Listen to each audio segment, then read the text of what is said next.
President Christodoulides, dear Nikos, President Zelenskyy, dear Volodymyr, President Sandu, dear Maya, President Rashid, President Aoun, President Costa, my dear friend Antonio, dear Secretaries General, Deputy Minister Rauna, dear Marilena, Your Excellencies, ladies and gentlemen, it is a pleasure to be back in Cyprus, a country blessed with more than 300 days of sunshine per year, a land of remarkable beauty, fitting for the birthplace of Aphrodite. Today, you are a proud European country, as we could see and hear, with a thriving economy and a society looking firmly to the future. We see it here in Nicosia, one of Europe's fastest growing centers for tech startups. Here, AI innovators are building the technologies of tomorrow in the shadows of Byzantine churches. And therefore, Cyprus captures what is best about Europe: our ability to combine tradition with innovation and to draw strength from our history as we shape the future. It is a fitting place to begin this new presidency. Dear Nikos, you said recently that Cyprus is committed to a Europe that is, and I quote, united in purpose and grounded in solidarity. These words ring so true. We see it in the leadership Cyprus has shown across the region. I saw it firsthand with you, dear Nikos, during our visit to the port of Larnaca, witnessing Cyprus' vital role in delivering humanitarian aid to Gaza. We see it in the bravery of Cypriot firefighters literally running towards the flames to save lives and homes. And with the creation of a regional firefighting hub here, Cyprus will play an even larger role in the years ahead.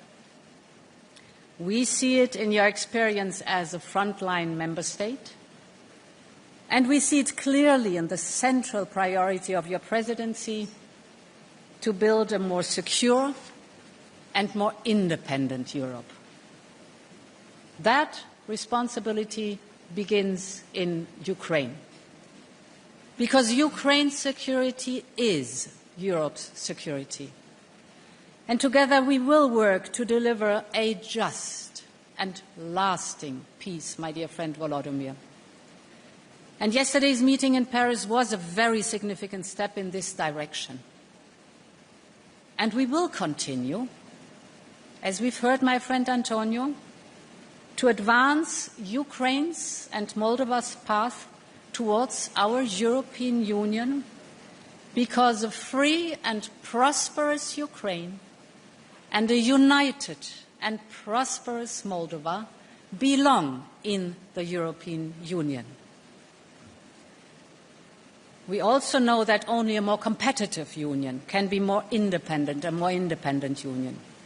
And I look forward to working with you to deliver on our competitiveness by cutting the unnecessary red tape that holds our businesses back, by completing our single market and bringing down barriers between our economies, and by advancing our savings and investment union to unlock the investment needed to finance Europe's future. This presidency marks a moment of responsibility for Cyprus. You've said it, Nikos. And I have no doubt that you will once again rise to the challenge. Ladies and gentlemen, we meet in a country where the promise of reunification awaits to be fulfilled. Few places in the European Union understand as clearly what it means to live with the consequences of division, and at the same time to refuse to let division define the future. That is why it is so fitting that Cyprus assumes the EU presidency at this moment.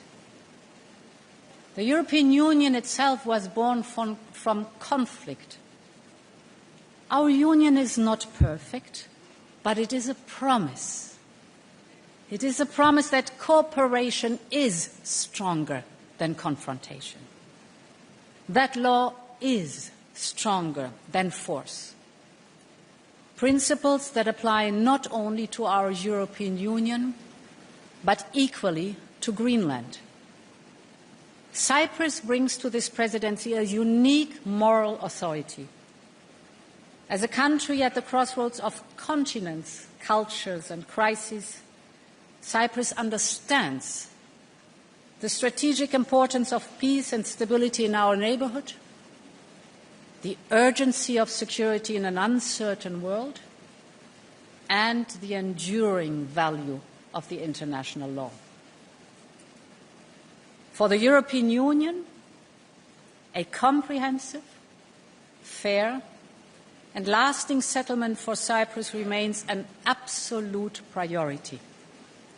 And that is why I appointed former Commissioner Johannes Hahn as EU envoy for Cyprus. And that is why we will do all we can to ensure that the UN-led process succeeds, so that 2026 can bring renewed momentum towards a reunified Cyprus.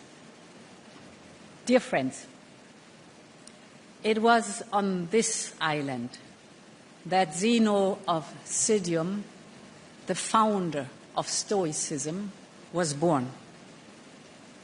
A philosophy grounded in wisdom, justice, and courage.